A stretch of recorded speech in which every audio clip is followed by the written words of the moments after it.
Hello दोस्तों, solution by PJ में आप सबका स्वागत है।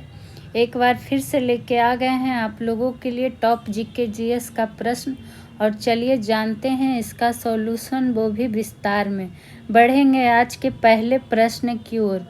सूची 1 व सूची 2 को सुमेलित करें, यानी कि मिलान करने वाला आ गया है। तो चलिए देखते हैं क्या है मिलान करने वाला में।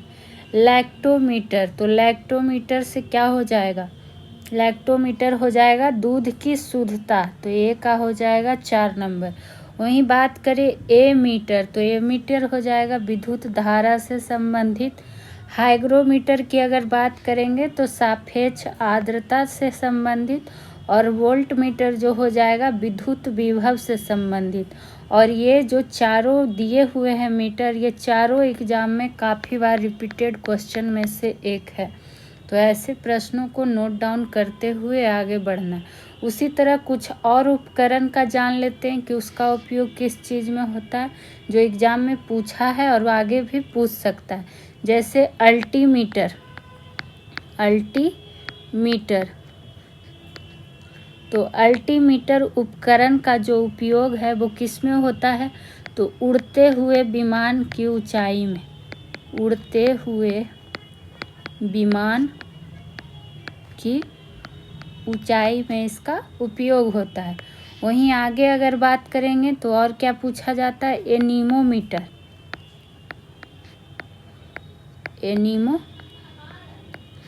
एनीमोमीटर का जो उपयोग होता है वो वायु की गति में, किसमें? तो वायु की गति में। आगे बढ़ेंगे और एक पूछा जाता है बोलोमीटर, बोलोमीटर। और इस उपकरण का जो उपयोग होता है उष्मीय या फिर विद्युत चुंबकीय विकिरण में, विद्युत चुंबकीय विकिरण में। चलिए, ये था हमारा पहला प्रश्न। बढ़ेंगे दूसरे प्रश्न की ओर। इनमें से किस प्रकार के अंगों की बुनियादी संरचना एवं उत्पत्ति समान होती है, किंतु उनके कार्य जो होते हैं भिन्न होते हैं? यानी कि पूछा जा रहा है वो कौन सा अंग के अंतर्गत आ जाएंगे? तो ये जो आ जाएंगे समजात अंग के अंतर्गत।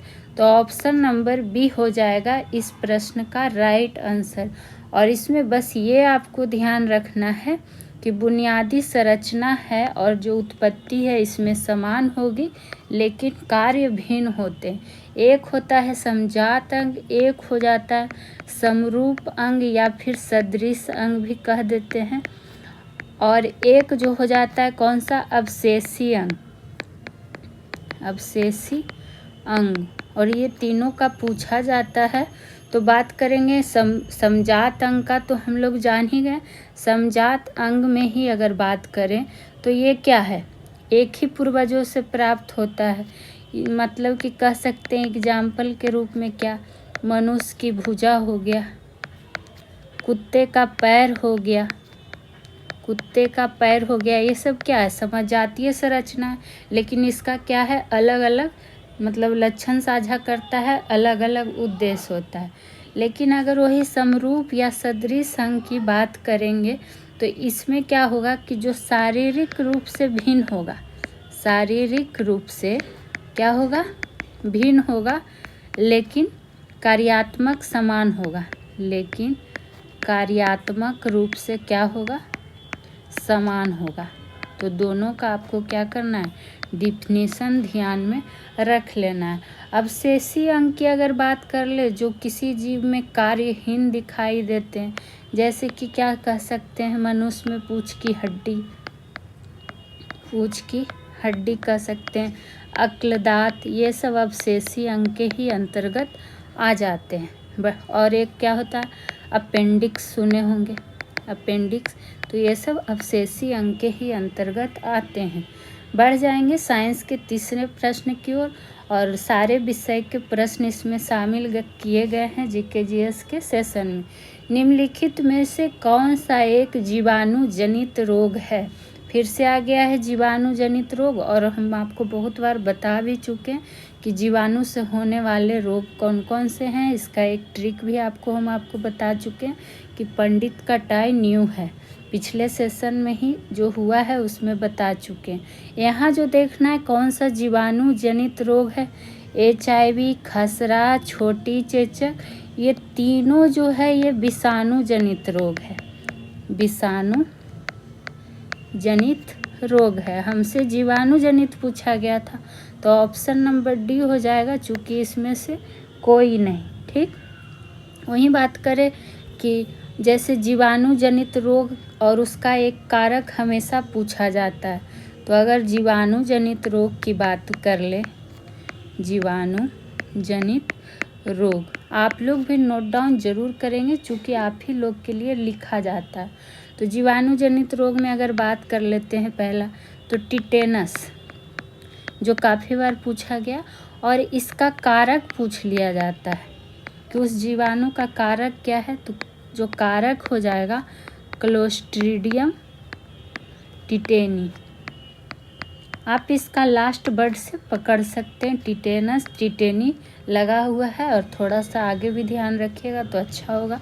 वहीं बात करें दूसरा जिसका ज़्यादा पूछा जाता है हैजा का, तो हैजा भी जीवाणु से होता है, लेकिन इसका कारक पूछा जाता है तो ब्रिवियो कॉलरा, तो कॉलरा मतलब हैजा ही होता है, तो यहाँ इस सेंस से भी आप लोग पकड़ सकते हैं।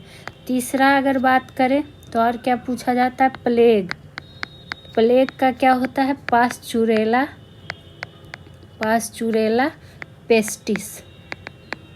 ये कुछ बार बार रिपीटेड हैं इसलिए आपको बताया जा रहा है। चौथा क्या अगर बात कर ले तो और क्या पूछा जाता है, एक पूछा जाता है गोनोरिया, जिसको सुजाक भी बोलते हैं, गोनोरिया यानी कि सुजाक, और इसका कारक जो हो जाएगा नेइसेरिया, नेइसेरिया गोनोरिया।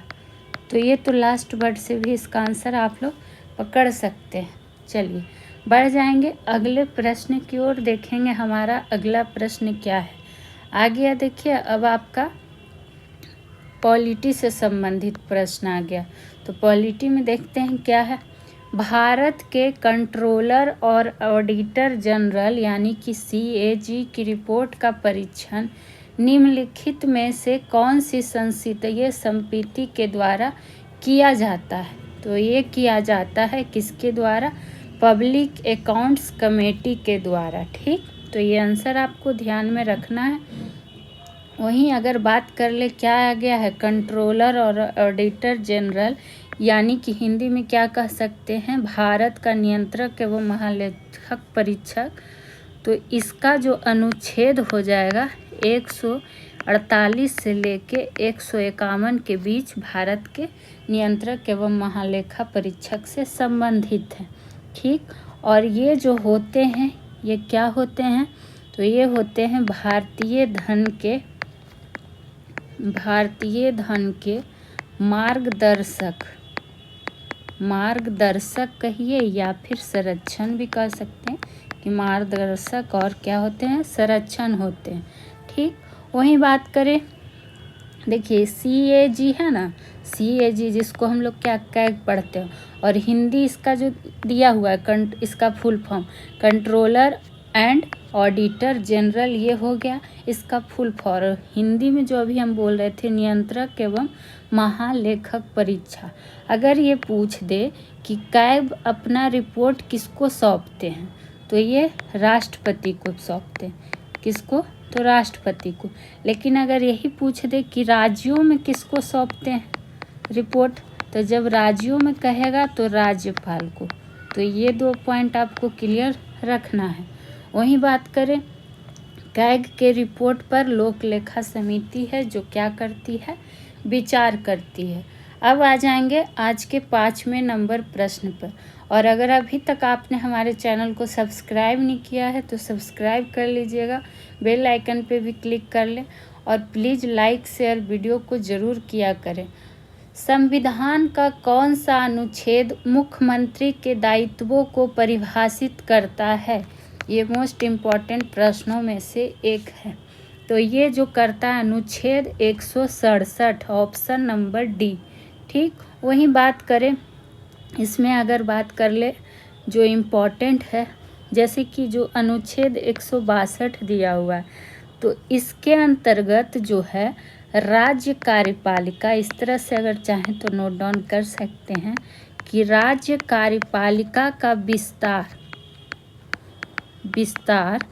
क्या होता है, 162 है, राज्य कार्यपालिका का विस्तार उन विषयों पर होता है, उन विषयों पर होता है जिसके संबंध, जिसके, हो सकता है आपको स्टेटमेंट ये पूरा दे दे और अनुच्छेद पूछ ले, तो ध्यान रहना चाहिए, जिसके संबंध में उस राज्य के क्या है विधानमंडल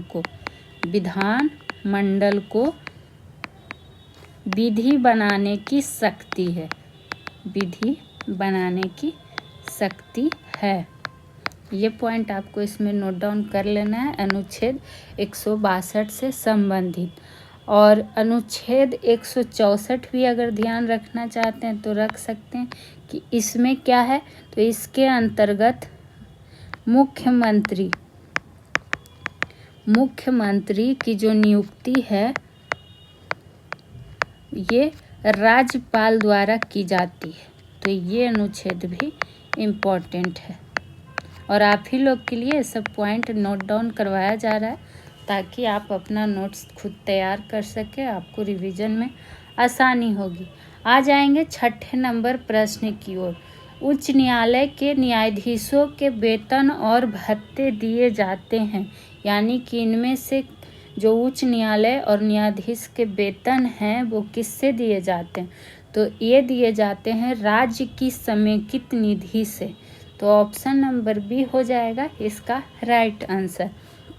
वहीं बात करें कि अनुच्छेद 266 के तहत, अनुच्छेद 266 के तहत भारत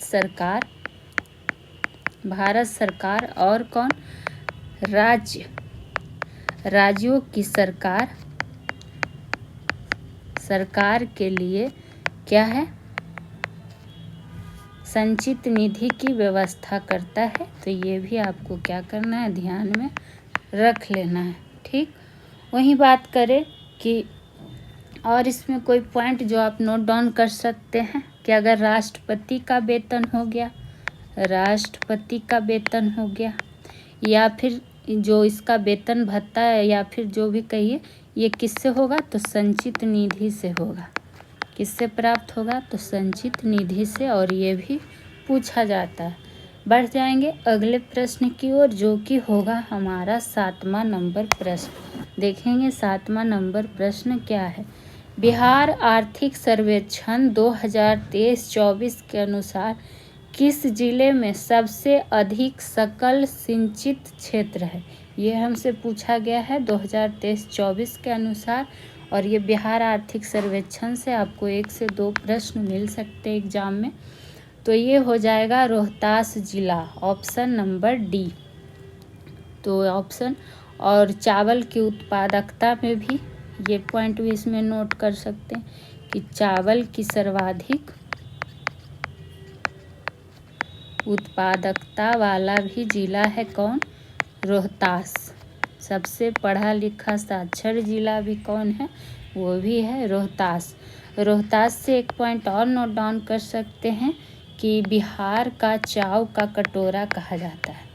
बिहार का चाव या फिर चावल का कटोरा किस जिला को कहा जाता है, तो रोहतास जिला को कहा जाता है। तो बस इसमें ये 1-2 पॉइंट इम्पॉर्टेंट था। बढ़ जाएंगे 8वें प्रश्न की ओर, और देखिए ये आ गया करेंट अफेयर का क्वेश्चन। स्वप्निल कुशले के बारे में निम्नलिखित कथनों पर विचार करें। कथन वाले प्रश्न आप या फिर बीपीएससी TRE 4.0 देने वाले हों, बीपीएससी 17वीं देने वाले हों, इस सब में क्या है, ऐसे प्रश्न पूछे जाते हैं जीके जीएस में, तो ध्यान देना है। पहला कथन है, वह पुरुषों की 50 मीटर राइफल 3 पोजीशन के फाइनल के लिए क्वालिफाई करने वाले पहले भारतीय बने। तो ये कथन बिल्कुल सही है। दूसरा कथन है कि उन्होंने कांस्य पदक जीता, ये भी सही है। तो 1 और 2 दोनों सही है, तो ऑप्शन नंबर सी हो जाएगा इसका राइट आंसर। चूँकि आपको पता होगा कि स्वप्निल कुशले जो कि पेरिस ओलंपिक 2024 में पुरुषों की मीटर में 50 मीटर फाइनल, जो कि यहाँ पर लिखा हुआ ही है कथन में, 3P स्पर्धा में कौन सा पदक जीते, तो कांस्य पदक जीते। तो ये भी क्या करना है, और ये कहाँ से बिलोंग करते हैं, तो ध्यान रखिएगा महाराष्ट्र से। कहाँ से, तो महाराष्ट्र से। बढ़ेंगे अगले प्रश्न की ओर। अगला प्रश्न हमारा क्या आ गया है, गरीबी के मापन के कार्य प्रणाली की समीक्षा के लिए निम्नलिखित में से किस समिति का गठन किया गया था।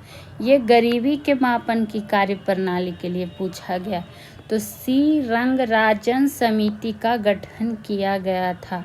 तो ऑप्शन नंबर बी हो जाएगा इसका राइट आंसर। वहीं इसका जो गठन की बात आई है, तो गठन हुआ था 2012 में, तो ये भी ध्यान रखना। और जुलाई 2014 की बात करें तो श्री रंगराजन समिति ने अपनी रिपोर्ट क्या किया था, भारत सरकार को सौंप दिया था। अपनी रिपोर्ट किसे सौंप दिया था, भारत सरकार को। तो ये आपको क्या करना है, बस इतना पॉइंट इसमें ध्यान में आपको रख लेना है। और बढ़ जाएंगे आज के 10वें नंबर प्रश्न की ओर।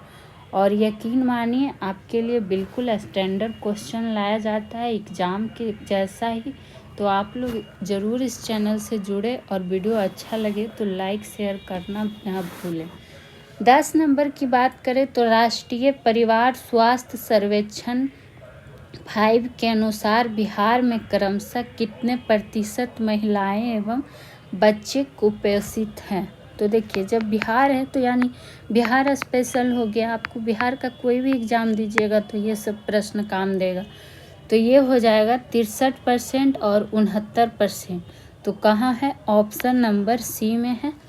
तो 63% है महिलाएं और 69% है बच्चे, जो कि क्या हैं, कुपोषित हैं। तो बस इसमें ये एक पॉइंट ध्यान रखना है, जहाँ लगेगा कि आपको और पॉइंट नोट डाउन कराना है वहाँ हम खुद कराएंगे। अगर बात करें 11 नंबर की, विनेश फोगाट का संबंध किस खेल से है जो कि पेरिस ओलंपिक 2024 में अयोग्य घोषित कर दी गई हैं। तो ये प्रश्न भी इम्पोर्टेंट बन सकता है। तो ये घोषित कर दी गई हैं, किस क्षेत्र से हैं ये, तो ये जो हैं कुश्ती से हैं। तो ऑप्शन नंबर ए हो जाएगा राइट आंसर। और ये जो हैं विनेश फोगाट जी, ये 50 किलोग्राम भार वर्ग में क्या करती हैं, खेलती हैं। और इनका वजन 50 किलोग्राम से लगभग 100 ग्राम ज़्यादा था। इस कारण से इनको क्या कर दिया गया था, डिस्क्वालीफाई कर दिया गया था। हालांकि ये फाइनल में पहुंच गई थी और ऐसा करने वाली पहली भारतीय महिला बनी थी। तो इसमें ये चीज़ आपको ध्यान रखना। और इसके बाद इन्होंने कुश्ती से संन्यास लेने की घोषणा भी कर दी थी। बढ़ जाएंगे 12 नंबर प्रश्न पे। लखपति दीदी योजना किससे संबंधित है।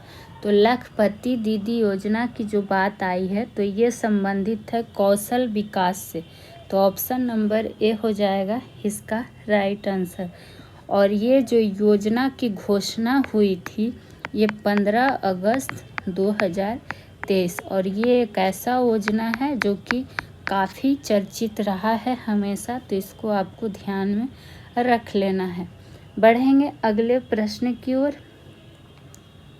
13 नंबर की बात करेंगे कि 13 नंबर में क्या है, भारत के कितने राज्य बांग्लादेश की सीमा को छूते हैं। तो ये हैं भारत के 5 राज्य। तो ऑप्शन नंबर सी हो जाएगा राइट आंसर।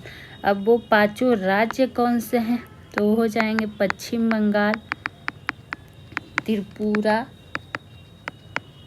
असम, मिजोरम, और कौन हो जाएगा, मेघालय, यही हो जाएंगे पांचों राज्य जो कि बांग्लादेश की सीमा को क्या करते हैं, छूते हैं।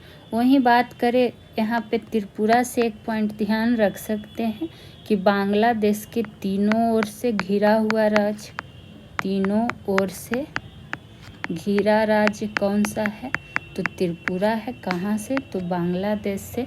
वहीं भारत की जो सबसे लंबी अंतर्राष्ट्रीय सीमा रेखा है, भारत की सबसे लंबी कौन सी अंतर्राष्ट्रीय सीमा रेखा, अंतर्राष्ट्रीय सीमा रेखा जो है वो किसके साथ लगती है, तो बांग्लादेश के साथ ही लगती है। और ये सब पॉइंट आपको नोट डाउन करना ज़रूर है क्योंकि ये इम्पॉर्टेंट है।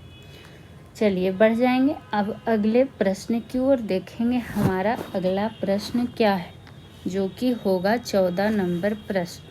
और यकीन मानिए आप लोग के लिए काफ़ी अच्छे प्रश्न तैयार किए जाते हैं यहाँ, तो आप लोग अपनी तैयारी को मजबूती बना सकते हैं इससे, और नंबर अपने अच्छे खासे गेन कर सकते हैं। कौन सा पठार मलनाड और मैदान में विभाजित है, तो ये हो जाएगा कर्नाटक पठार। तो ऑप्शन नंबर बी होगा राइट आंसर। और ये मलनाड और मैदान में क्या है, विभाजित है। वहीं अगर बात कर ले तो मलनाड का अर्थ क्या हो जाता है, वर्षा की भूमि, वर्षा की भूमि। और क्या जान सकते हैं, अगर कन्नड़ भाषा में इसका अर्थ पूछें, कन्नड़ भाषा में इसका अर्थ होता है मलेनाडु। मलेनाड को क्या कह दिया जाता है, मलेनाडु। और इस क्षेत्र के उत्तर में कन्नड़, उडुपी और या दक्षिण कन्नड़ जिलों में प्रायः हर साल भारी वर्षा होती रहती है, इसीलिए तो इसको वर्षा का भूमि कहा जाता है। वहीं ध्यान रख सकते हैं मालाबार तट, तो ये कहाँ स्थित है, मालाबार तट केरल में स्थित है। मंगलौर तट पूछा जाता है, कर्नाटक की बात आई है तो मंगलौर तट है कर्नाटक में स्थित। कोकण तट, कोकण तट तो ये कहाँ हो जाएगा, पश्चिमी घाट से संबंध है इसका, कोकण तट सा। और कोरोमंडल तट, कोरोमंडल तट ये किससे संबंधित है, तो पूर्वी घाट से। बढ़ेंगे अगले प्रश्न की ओर, देखेंगे हमारा अगला प्रश्न क्या है। 15 नंबर की बात आ गई है। निम्नलिखित में से सत्य कथन को चुनें। अब हमें यहाँ सही कथन देखना है, तो इसमें जो सही कथन है, बाजार विनिमय दर के संदर्भ में भारत विश्व की 5वीं सबसे बड़ी अर्थव्यवस्था है, यही है इसमें क्या है, सत्य कथन। वहीं और बात कर ले अगर पॉइंट की इसमें, तो वर्तमान में, किसमें, वर्तमान में क्रय शक्ति, क्रय शक्ति समता के आधार पर, समता के आधार पर भारत का विश्व में जो स्थान है, भारत का विश्व में वो हो जाएगा तीसरा। तो ये पॉइंट भी आपको इसमें ध्यान रख लेना। और वही भारत की और क्या इसमें पॉइंट नोट डाउन कर सकते हैं कि भारत जो है 2027 तक, कब, तो 2027 तक विश्व की तीसरी सबसे बड़ी क्या हो सकती है, अर्थव्यवस्था वाला देश बन सकती है। तो ये डाटा भी आपसे पूछ सकता है कि कब तक बन सकती है, तो ये चीज़ भी आपको ध्यान में रख सकना है। और ये तीसरी, ये पॉइंट भी ध्यान रखना है। और भारत 2027। चलिए बढ़ेंगे अगले प्रश्न की ओर, देखेंगे हमारा अगला प्रश्न क्या है। 16 नंबर की बात करें, और आपको एक बार फिर से बता दें, इसमें आपको सारे विषय का, चाहे इकोनॉमिक्स हो, पॉलिटी हो, हिस्ट्री हो, साइंस हो, ज्योग्राफी हो, आपको हर विषय के इसमें करेंट अफेयर हो, बिहार स्पेशल हो, हर विषय का प्रश्न आपको इसमें शामिल किया जाता है, वो भी बिल्कुल इम्पॉर्टेंट। तो आप लोग इस सेशन से ज़रूर जुड़ें और अगर आपका कोई सुझाव हो इस सेशन से संबंधित तो कमेंट सेक्शन में कमेंट कर सकते हैं कि कैसा आप लोग क्लास लगता है। बिहार का पहला रामसर स्थल काबर ताल किस जिले में स्थित है? तो ये बेगूसराय में है। ऑप्शन नंबर सी हो जाएगा इसका राइट आंसर। और ये 2020 में ही, कब? तो 2020 में ही कांवर झील को जो भारत का कैमा रामसर साइट घोषित किया गया था, तो 39वां। तो ये भी पूछ सकता है, रामसर साइट क्या हुआ था, घोषित किया गया। और कांवर झील जो है एशिया की सबसे बड़ी गोखुर झील है। तो ये भी अगर आपसे पूछे कि एशिया की सबसे बड़ी गोखुर झील कौन सी है, तो कांवर झील हो जाएगा, जो कि बेगूसराय ज़िले में स्थित है। लोग देखने भी जाते हैं, घूमने भी जाते हैं। वहीं अगर भारत का प्रथम यहाँ तो बिहार का हमसे पूछा गया था, लेकिन अगर पूछे कि भारत का प्रथम रामसर साइट कौन सा है, तो ओडिशा का चिल्का झील। ओडिशा का चिल्का झील। तो ये भी आपको ध्यान में रख लेना है। बढ़ जाएंगे अब अगले प्रश्न की ओर। देखेंगे हमारा अगला प्रश्न क्या है। फिर से आ गया बिहार स्पेशल प्रश्न ही। बिहार का वह जिला जिसने 2011 की जनगणना के अनुसार सबसे अधिक जनसंख्या वृद्धि दर्ज की है। और ऐसे प्रश्न पूछेंगे तो इसको ध्यान में रखना आप। और ये जो आपको पॉइंट सारे क्या कहता है प्रश्न में नोट डाउन करवाया जाता है, वो आप लोग के लिए काफ़ी इम्पॉर्टेंट होता है, तो उसे इग्नोर ना किया करें। पूरा वीडियो देखिए, आपको ज़रूर अच्छा लगेगा। और जो भी आपका सुझाव रहेगा आप लोग दे सकते हैं। बिहार का वह जिला जिसने 2011 की जनगणना के अनुसार सबसे अधिक जनसंख्या वृद्धि दर्ज की है, वो हो जाएगा मधेपुरा। तो ये आपको क्या करना है, ध्यान में रख लेना है। मधेपुरा जिले में दशकीय जनसंख्या वृद्धि दर है, जो कितना है 30.65%। तो ये प्रतिशत भी ध्यान में आपको रख लेना है। वहीं अगर बिहार का पूछ दे कि 2011 के अनुसार बिहार राज्य का दशकीय वृद्धि दर, तो 25.07%। ये आपको ध्यान में रखना है। अब बढ़ेंगे अगले प्रश्न की ओर, जो कि होगा 18 नंबर प्रश्न। 18 की बात कर ले। निम्नलिखित में से कौन सा जल डमरू मध्य लाल सागर और अदन की खाड़ी को जोड़ता है? ये काफ़ी रिपीटेड क्वेश्चन में से एक है। तो ये जो जोड़ता है लाल सागर और अदन की खाड़ी को तो जोड़ता ही है, लेकिन कौन जोड़ता है ये हमसे पूछा गया। तो बाबा अल मंडेब। तो ये हो जाएगा ऑप्शन बी इसका राइट आंसर। वहीं बात कर ले अगर बाबा अल मंडेब जलडमरू मध्य को, तो ये दुख के द्वार के रूप में जाना जाता है। किस रूप में? तो दुख के द्वार के रूप में। तो ये प्रश्न भी आपको पूछ सकता है। वहीं अगर बात कर ले कुछ और जल संधि की जो काफ़ी बार पूछा गया है, तो जैसे बास्पोरस जल संधि। तो बास्पोरस जल संधि जो है काला सागर और किसको, मरमरा सागर। मरमरा सागर को क्या करता है, जोड़ता है, इसीलिए प्लस का साइन दे दिए।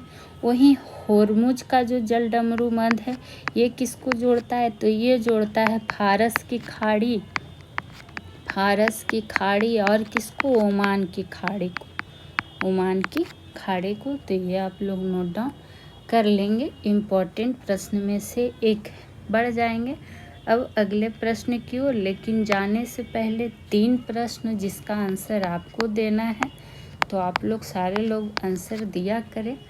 तो आज का जो आपके लिए पहला प्रश्न होगा, और वो सिर्फ हिस्ट्री का प्रश्न आज आपसे पूछा जाए। अब 3 प्रश्न सब्जेक्ट वाइज आपसे पूछे जाएंगे। जैसे आज रहेगा हिस्ट्री का 3 प्रश्न। तो हिस्ट्री का 3 प्रश्न में पहला प्रश्न है आपके लिए कि सबसे बड़ा अशोक चक्र, कौन चक्र? अशोक चक्र कहाँ स्थापित किया गया? ये है आज का पहला प्रश्न, किया गया। दूसरा प्रश्न जो है आज का आपके लिए कि शुंग वंश के बाद किस वंश ने शासन किया? किस वंश ने शासन किया? ये है दूसरा प्रश्न। तीसरा प्रश्न की अगर बात कर ले तो आपको ये बताना है कि 1800 में हम्पी का खंडरों का खोज किसने किया था? ये आपको बताना है। हिस्ट्री का 3 प्रश्न। और कल के जो सेशन में आपसे प्रश्न पूछे गए थे उसका आंसर भी आप लोग को बता देते हैं। कल का जो पहला प्रश्न आपसे पूछा गया था कि संविधान सभा के कुल कितने सत्र हुए थे? तो 11 सत्र हुए थे। दूसरा प्रश्न पूछा गया था नौजवान सभा संस्थापक कौन थे? तो भगत सिंह। तीसरा प्रश्न जो था भारत के नए संसद भवन का उद्घाटन कब हुआ था? तो 28 मई 2023 को।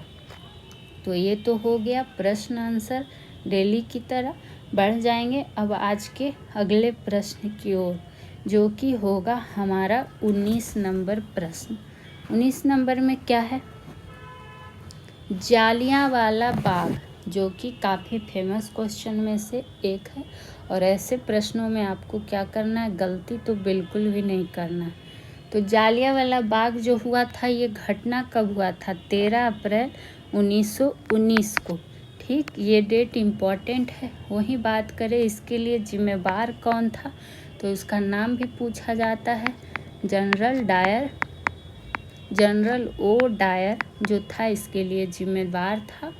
और इस नरसंहार में, जालियांवाला नरसंहार में हंसराज, कौन सा? हंसराज नाम का जो भारतीय था वो क्या किया था? अंग्रेजों का सहयोग किया था। यानी कहिए इसको गद्दार, अंग्रेजों का क्या किया था? सहयोग किया था। तो इसका भी नाम पूछा जाता है। ठीक, और इस समय जो पंजाब का लेफ्टिनेंट गवर्नर था, लेफ्टिनेंट गवर्नर की बात कर ले पंजाब का 13 अप्रैल 1919 के टाइम का, तो माइकल ओ डायर। ठीक, तो ये सब क्या करना है आपको ध्यान में रख लेना है। बढ़ेंगे आज के 20वें नंबर प्रश्न की ओर। और मेरे पास जितनी भी सुविधा है उसके अकॉर्डिंग आपको बहुत ही अच्छा कंटेंट दिया जा रहा है। तो आप लोग जितना ज़्यादा हो सके चैनल को शेयर करें, सब्सक्राइब करें, वीडियो को लाइक करें। निम्नलिखित में कौन लगातार 6 वर्षों तक भारतीय राष्ट्रीय कांग्रेस के प्रेसिडेंट रहे? कितने वर्ष? तो 6 वर्ष, ये भी ध्यान रखना। और ये कौन थे? अबुल कलाम आज़ाद।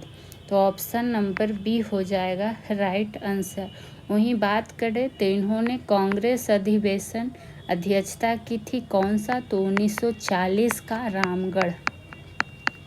रामगढ़ अधिवेशन। और आपको टॉपिक वाइज में पूरा अधिवेशन पढ़ाया हुआ है, तो जाके देख सकते हैं। उसके बाद इन्होंने कोई भी अधिवेशन का मतलब नहीं किया था। और इसमें क्या जान सकते हैं, अब तक के सबसे, इस तरह से एक पॉइंट इसमें ये भी नोट डाउन कर सकते हैं कि अब तक के सबसे युवा क्या थे? सबसे युवा कांग्रेस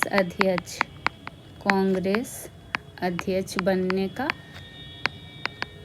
गौरव प्राप्त है। इनको बनने का गौरव प्राप्त है अबुल कलाम आज़ाद को। ये आप इसमें, और इसमें एक पॉइंट और नोट डाउन कर लीजिए, चूँकि पूछा भी जाता है कि स्वतंत्र भारत के प्रथम शिक्षा मंत्री कौन थे? स्वतंत्र भारत के प्रथम शिक्षा मंत्री तो अबुल कलाम आज़ाद जी। इस प्रश्न को भी करिएगा स्टार मार्क। बढ़ जाएंगे अगले प्रश्न की ओर, देखेंगे हमारा अगला प्रश्न क्या है। निम्नलिखित में कौन भारतीय प्रेस की स्वतंत्रता के समर्थक थे? तो ये हो जाएंगे क्या हो जाएगा, Lord Metcalfe. Option number C. इसको क्या कहा जाता था, भारत में समाचार पत्रों का मुक्तिदाता। ये भी काफ़ी बार पूछा गया है कि भारत में समाचार पत्रों का मुक्तिदाता किसे कहा जाता था, तो लॉर्ड मेटकॉफ को कहा जाता था। और लॉर्ड मेटकॉफ जो था 1835 से लेकर 36 में भारत का क्या था, कार्यवाहक गवर्नर जनरल। कार्यवाहक गवर्नर जनरल शॉर्ट फॉर्म में लिख दिए, समझ जाइएगा। वहीं यहाँ पर एक पॉइंट और नोट डाउन क्या कर सकते हैं कि भारत में समाचार पत्रों का जनक, समाचार पत्रों का जनक किसे माना जाता है, तो जेम्स ऑगस्टस हिक्की को, यानी कि J.A. हिक्की को। और एक पॉइंट इसमें नोट करना चाहें तो क्या नोट कर सकते हैं कि भारत का प्रथम समाचार पत्र, ये सब सारे एग्जाम में पूछे हुए प्रश्न हैं और रिपीटेड हैं काफ़ी बार, इसलिए ध्यान रखना। ये हो जाएगा बंगाल गजट। ठीक, तो आज का सेशन कैसा लगा आप लोग बताएंगे कमेंट सेक्शन में। तो फिर मिलते हैं नेक्स्ट सेशन में। Thank you.